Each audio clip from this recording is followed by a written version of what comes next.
Pocos, muy pocos automóviles llegan a infundir en uno a la vez la fascinación, el misterio e incluso la melancolía, como lo hace esta antigua berlina de lujo de Mercedes. Qué tentador resulta tras su volante cerrar los ojos, olvidarse por un momento de nuestra frenética civilización y fantasear con el que fue su tiempo primigenio. Transitar entonces por la memoria de otros. Amanecer en las calles de Nueva York, deambular por Brasilia o Manila, o perderse en el París de hace medio siglo. Despertamos de nuestra nostalgia, quizá bordeando las aguas pausadas del Miño, apoltronados en la butaca de una especie de viejo cine, en el que la vida vuelva a proyectarse ante nuestra estrella. Parece como si solo hubiesen envejecido los años.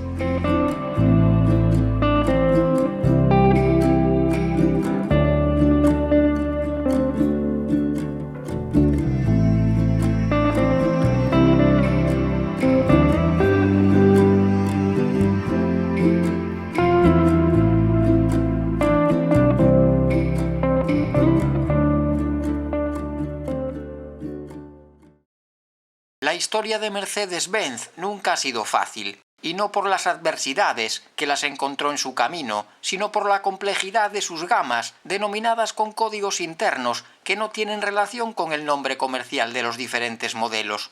Afortunadamente, el ingenio popular se encargó de bautizar con sobrenombres algunas de estas familias, sobrenombres relacionados con las formas de las carrocerías, surgiendo así primero los Pontón y más tarde los Colas y los Pagoda. No es el caso que nos ocupa. A modo de prólogo y simplificando, podríamos decir que la clase S que vamos a revisar venía a reemplazar a las berlinas Colas más refinadas, aquellas que habían disfrutado del motor de inyección y de una carrocería con la distancia entre ejes alargada.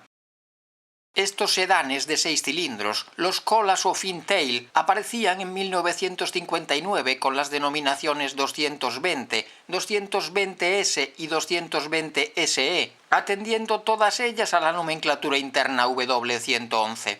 2 años más tarde, la parte baja será ocupada por los 190 y 190D, ambos de 4 cilindros, con unas líneas simplificadas y con una longitud más contenida. Serán los W110. En 1961 llegaría también a la cima de esta gama un motor de 3 litros, con la aparición de los 300 SE, que más tarde se ofrecería con una carrocería alargada, debido al incremento de la distancia entre ejes. Hablamos en este caso de los W112. A esta saga se sumarían también las variantes coupé y convertible, que perderían en ambos casos sus características aletas al eliminarse las puertas traseras.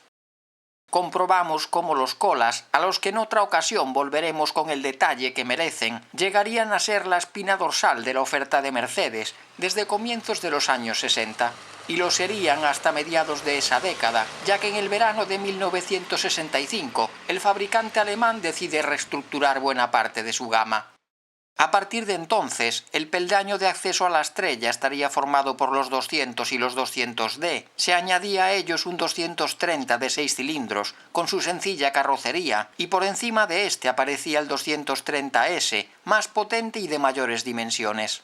Conservaría además las ópticas y los pilotos traseros de las variantes de más solera.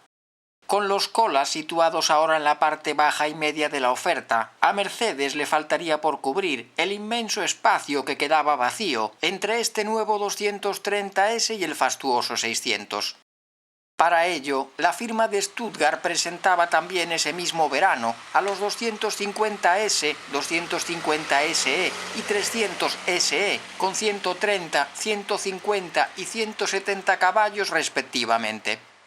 Con un marcado continuismo estético, estos clase S, denominados W108, equiparían como principal novedad un propulsor de 2,5 litros, alimentado por 2 carburadores en el 250S y mediante una inyección mecánica en el caso de los 250 SE.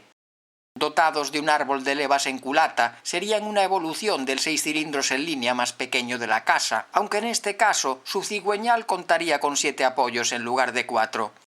Por encima de ellos, el 300 SE dispondría del veterano 3 litros de inyección, estrenado a comienzos de la década anterior e instalado más tarde en los Colas de mayor potencia.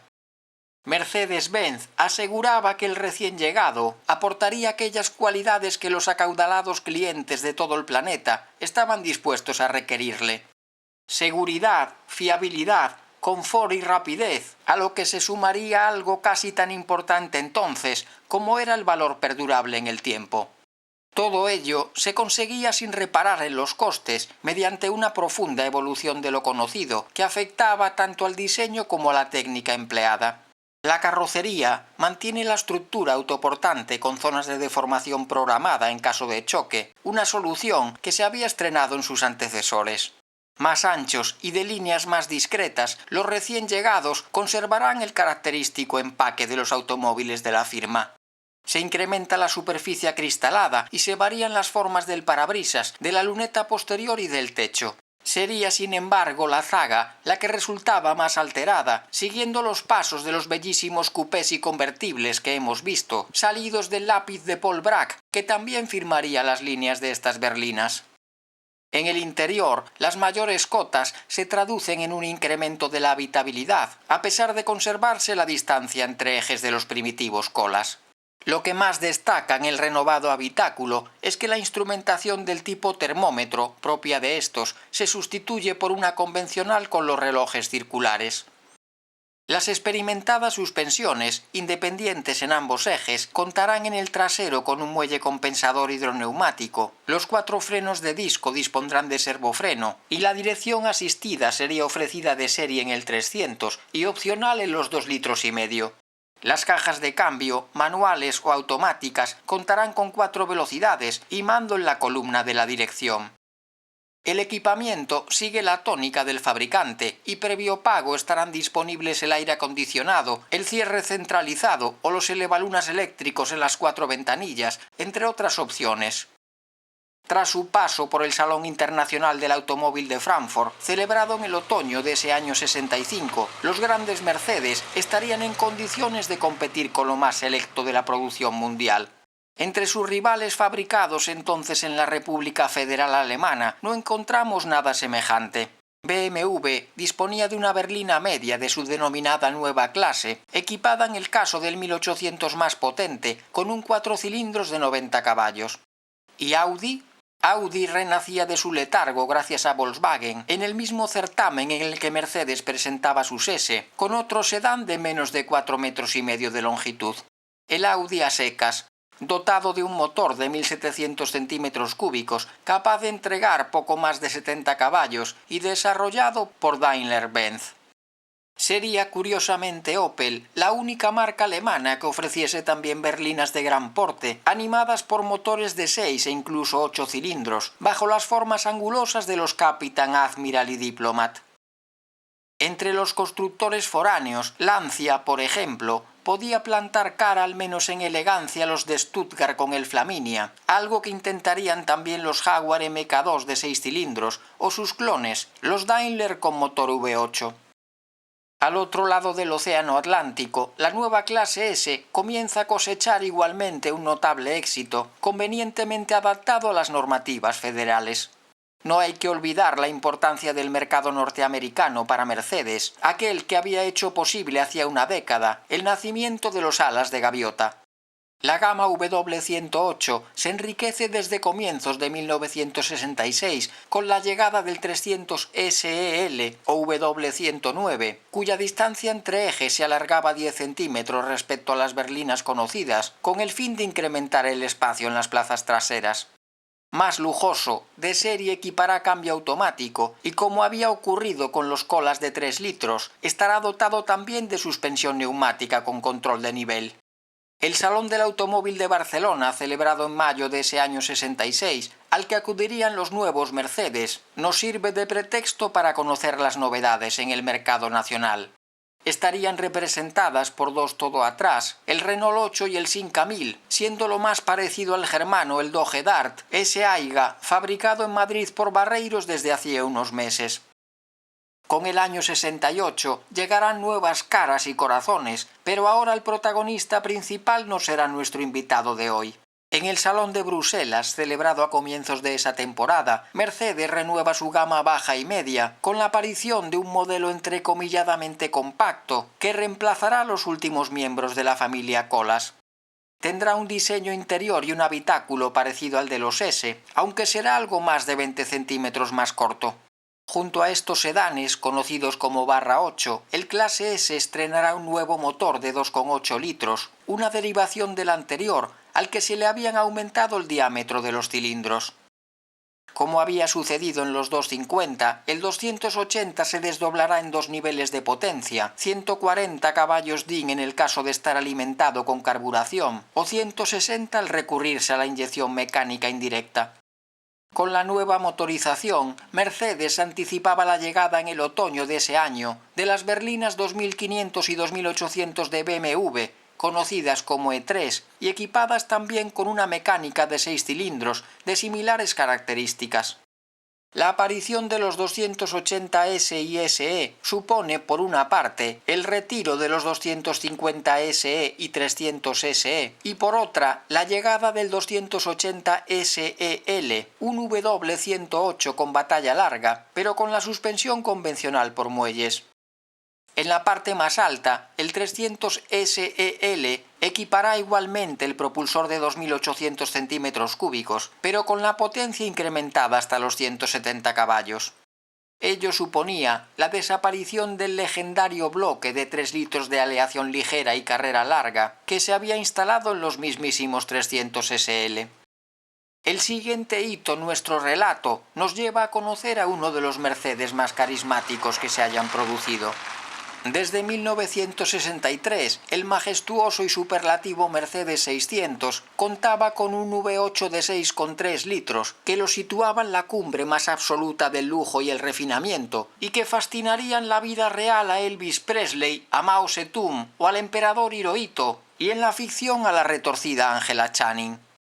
¿Por qué no rentabilizar esta soberbia planta motriz en un automóvil más racional? ¿Quizá en un deportivo? ¿El Corvette alemán, como apuntaban los rumores? Pues no, el trasplante del V8 se realizaba finalmente a un 4 puertas alargado. En marzo de 1968, el Mercedes 300 SEL 6.3 se daba a conocer en el Salón del Automóvil de Ginebra. Este colosal y discreto W109 sería distinguible del resto de berlinas por sus neumáticos más anchos y por los faros halógenos superpuestos. Los 250 caballos a solo 4.000 vueltas, una aceleración de 0 a 100 en 6 segundos y medio y una velocidad punta de 220 km a la hora lo convertían en un auténtico deportivo.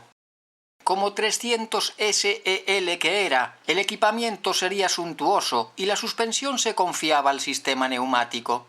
Aunque ahora los 4 discos de freno serían autoventilados y la transmisión automática de 4 velocidades y cortos desarrollos disponía de selector en el piso. Este dragster de 5 metros de longitud costaría en su país de origen casi 40.000 marcos, más del doble que un 280 SE, pero aún así, más de 6.500 afortunados conseguirían ponerle los dientes largos a sus vecinos. Muchos quizá lo conozcáis con esta otra apariencia, volando sobre el asfalto de los circuitos. Su mayor gesta ocurría en julio de 1971, en las 24 horas de Spa-Francorchamps. Allí, esta bestial limusina, transformada por un desconocido preparador llamado AMG, se batía el cobre con un motor de casi 7 litros ante una concurrencia temible. Se impondría ante rivales mucho más ligeros, obteniendo el segundo puesto absoluto tras un victorioso Ford Capri. Pasaba a los anales de la historia con el sobrenombre de Cerdo Rojo. Volvamos a la década anterior, a su recta final en la que nos habíamos detenido. Tras el golpe de efecto llevado a cabo con el 6.3, la Fórmula V8, tan popular en los Estados Unidos, se haría mucho más asequible a partir de 1969. En el Salón de Frankfurt acontecido en septiembre, otro motor de 8 cilindros, pero con 3,5 litros de cilindrada e inyección electrónica, pasaba a formar parte del catálogo de Mercedes. Este nuevo propulsor estaría disponible inicialmente en los coupé y cabriolet y en la berlina de mayor batalla y dotación más completa, denominada comercialmente 300 SEL 3.5. Excelente equilibrio el que se producía en este automóvil en su plena madurez, entre el mayor espacio en las plazas traseras, la suave suspensión de aire, la transmisión automática y los melodiosos 200 caballos empujando desde las ruedas de atrás. Sin embargo, el pequeño V8 tardaría casi un año y medio en hacer acto de presencia bajo el capó de los sedanes más modestos de la clase S. Sería a comienzos de 1971, en el Salón de Ámsterdam, cuando los germanos mostraban al público el 280 SE 3.5 y a su homólogo alargado, el 280 SEL 3.5. Estas variantes se presentaban, mientras en España los motores más populares de Mercedes eran de ciclo diésel, rendían menos de 50 caballos y se instalaban en los SEAT 1800. En los dos V8 se incluirá sin coste la asistencia de la dirección, de recirculación de bolas y los frenos de disco ventilados en el eje delantero, manteniéndose el discreto aspecto de sus antecesores de 6 cilindros. Aunque bajo pedido, se ofrecían los faros cuádruples, una opción muy apetecible, con la que aparecer en el espejo retrovisor de algún que otro incauto, emulando a todo un 6.3 pidiendo paso. Aunque los 6 cilindros seguirán sustentando las ventas de la clase S, con más de 30.000 unidades distribuidas durante esa temporada 71, desde mediados de año se comercializarían también, aunque exclusivamente en Estados Unidos, 3 versiones con el V8 subido a 4,5 litros. Serían los últimos miembros de esta estirpe, cuya producción finalizaba en septiembre de 1972, cuando se habían fabricado más de 380.000 unidades. Todo un éxito.